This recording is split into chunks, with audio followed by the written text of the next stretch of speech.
In the watch world, we have quite a few debates which are pretty much never ending.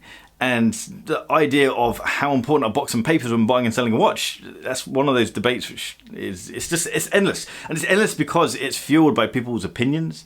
And then that makes it hard for us to figure out, but how important is it to me that a watch has box and papers when I buy it or go on to sell it. And that's what I want to talk about today. I've got some facts to share with you, hopefully to help you build your own opinion around this. Let's get into it.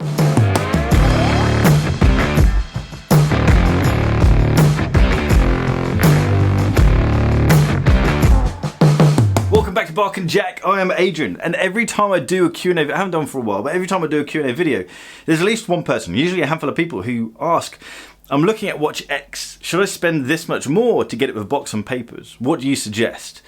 And it's one of those questions that is pretty much impossible for me to, no, it is impossible for me to answer, or anyone to answer, without having a discussion about it. There is no right or wrong answer to the question, how important are box and papers? There is, however, an ill-informed answer or an uninformed answer. This is an opportunity for us to make a mistake as buyers and also as sellers. And I speak from experience on that. But this video is going to have facts. I am going to share my opinion because this is a YouTube channel and I started it because I wanted to share my opinion. I kind of have that ego in me that I want to share my voice. But I've also got facts to share with you. And they've been shared by the nice guys over at Chrono24, the world's watch market. They've also been kind enough to sponsor this video. They've shared data on how box and papers will change or impact the speed in which a watch will sell. They've also, of course, shared data on the price impact of box and papers and the change in trends around box and papers. I'm going to say box and papers a lot. Just as a little side note, there's going to be links in the description down below and the first comment as well that takes you directly to Chrono24. Please use those links because it really does help the channel out. Let's start off at the start and talk about what actually are box and papers. I mean, the box part is obviously quite simple. It's the box in which the watch is sold in. But you have the inner and you have the outer box as well. The papers are a little bit more tricky and sometimes they're not even papers at all. They're plastic credit cards. But ultimately the papers are a document that just states the product name, reference number, and then the serial number. There might be more information on the papers like the seller's details, the buyer's details, the date in which the transaction happened. But the most important thing is the serial number and the reference number and all of that matching up to the watch that you're trying to buy. There are other papers as well. You can have service papers and you can have reseller papers. But the most important thing is the original paper. And unfortunately, with the majority of watch manufacturers, they don't reissue the papers if they've gone missing. The box and papers along with the watch is what builds the package, it builds the deal, and ultimately that's what you're buying or selling. And there is a hierarchy. This hierarchy is in order of price and desirability. So the one at the top is the most desirable and the one that can demand the highest price. At the bottom we've got watch only. Next up from that we have watch and box. Next up from that we have watch and papers, and then right at the top we have watch, box and papers. There is another one above this and that's called full set, and I'm not including this in this kind of hierarchy because it's such a grey area. I'd expect a full set to at least be all the documentation, swing tags, price tag, and then hopefully the original receipt as well. That would be the cherry on the top. If you're on the hunt for all the little bits and pieces, then full set is the thing that you're looking for. To give you an idea of the watch market, of all of the watches that are listed on Chrono24, watch only listings make up 30.4%. Watch with original box make up 9.3%. Watch with papers make 1.7%. Then listings with watch, box and papers make up 58.6% of all the listings on Chrono24. That means that there are nearly twice as many listings with watch, box and papers as there are with watch only. Another thing that stood out is how few listings are just watch and papers. But my guess is if you've got the watch with the original papers, then you just go off and you buy the box and then you've got a more desirable package and charge more money. It makes sense. So that's the market, so that's what you're playing with. Let's now look at the impact that box and papers actually has on the watch. The first thing to look at is obviously the price. If you're after a deal, you're going to want to go with the watch only. That's the cheaper option, but the challenge is, let's say you're looking for a new, very hyped up watch, like the new Rolex ceramic Pepsi, you're very, very unlikely to find one of those without the box and papers. People are just too aware of how much money these watches can demand if they have everything with them. Box, papers, swing tags, protective stuff, the whole lot. If we take a step back from the brand new stuff, but look at something that is still popular, something like the Rolex Submariner, the 16610LN, the all black Submariner, on average you'd expect with box and papers to pay an extra 17.8% more. If we talk about a £7,000 watch, add box and papers, you'd expect to pay £8,250. Now, obviously there are other factors involved when it comes to pricing up a watch, but let's just say we've got exactly the same watch with and without box and papers, just for argument's sake. Let's look at another common one, the Omega Speedmaster, Speedy Professional, the Moon watch. The price difference with box and papers for one of these is 13.2%. If the watch on its own costs £3,500, just for example, then expect to pay something like £3,950 with box and papers.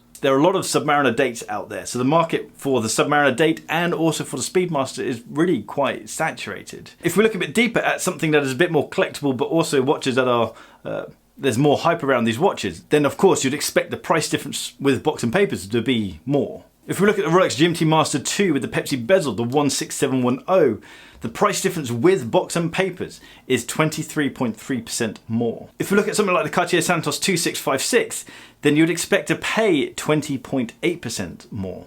Again, there's other things that come into consideration when pricing up a watch, so this is just an idea and these are averages. It's not just a price that the box and papers have an impact on, it's also desirability, and then the desirability has an impact on how quickly you're going to sell your watch. Naturally, if something is more desirable, it's going to sell quicker, and as an average of all of the watches that have been sold on Chrono24, if your watch has box and papers, you're going to sell your watch 13.1% faster than if you didn't have box and papers. Quite an obvious point to point out, but if the watch has everything with it and that makes it a rarity, that's obviously going to sell faster than if the watch doesn't have all the bits and pieces. For example, there are 1,000,001 vintage Omega Seamasters from the 50s and 60s that pretty much look all the same, just with tiny little changes. But if you find one with the original receipt, box, papers, tags, the whole lot, expect to pay a huge amount more for that package. And I wouldn't expect that to hang around too long. Before I tell you my opinion on box and papers and how they're important to me and what I look for when I'm buying a pre-owned watch, I just want to say a big thanks to the guys over at Chrono24, the world's watch market, who I asked them for this data and they shared this data with me, and then they went on to sponsor the video. So it's absolutely awesome of them. And again, a little reminder that there's going to be links in the description below and within the first comment as well down there, linking you to Chrono24 or a direct link to a full listing of any of the watches that I've spoken about in this channel. It does help the channel out if you use those links. So my opinion on box and papers.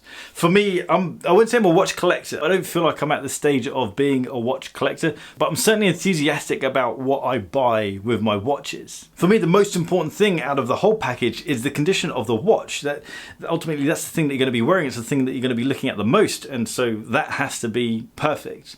I also want the papers. Ultimately, I'm on a journey of exploring watches, so my collection is quite fluid. Therefore, it is important for me to hold onto the papers and buy watches with papers. Although the initial cost is obviously larger, it makes it so much easier when it comes to sell watches. My first big purchase that I had was a Rolex Explorer 2.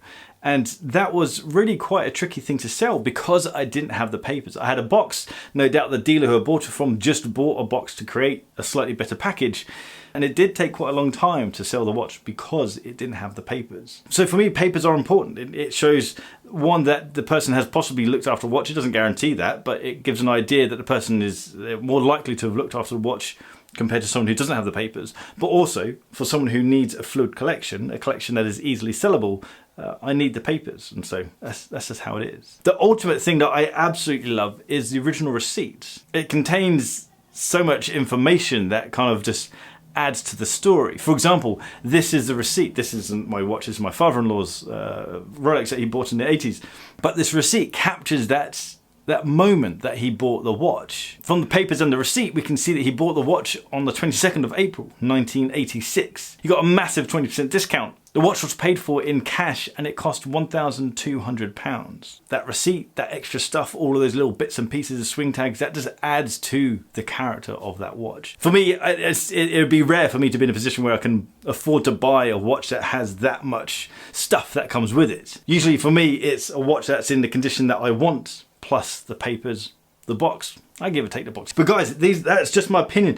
Please use those facts that I mentioned at the start around the price differences and also the speed and sale. Use that stuff to build your own opinion on whether the box and papers are important to you. If you're not connected to the sentimental stuff and you're just about wanting to buy a timekeeping device that's going to sit on your wrist and you're very confident you're not going to sell it, then ignore the box and papers, focus on the condition of that watch and save yourself a lot of money. If you like the story and history of a watch, or maybe you're like me and you like to have a fluid collection, then Box and papers really does help to move things along if you have to part of your watch. I know a lot of people say buy the watch and keep the watch and wear it, but the reality is a lot of us watch people are on a journey through watches. We're experiencing things, we're learning things, and so and also we're not all wealthy enough to just hold on to every watch that we like and every watch that we have on our journey. So there's things to think about. But guys, I'd love to hear your opinions. Drop me a comment down below and let me know what you think about box and papers for you.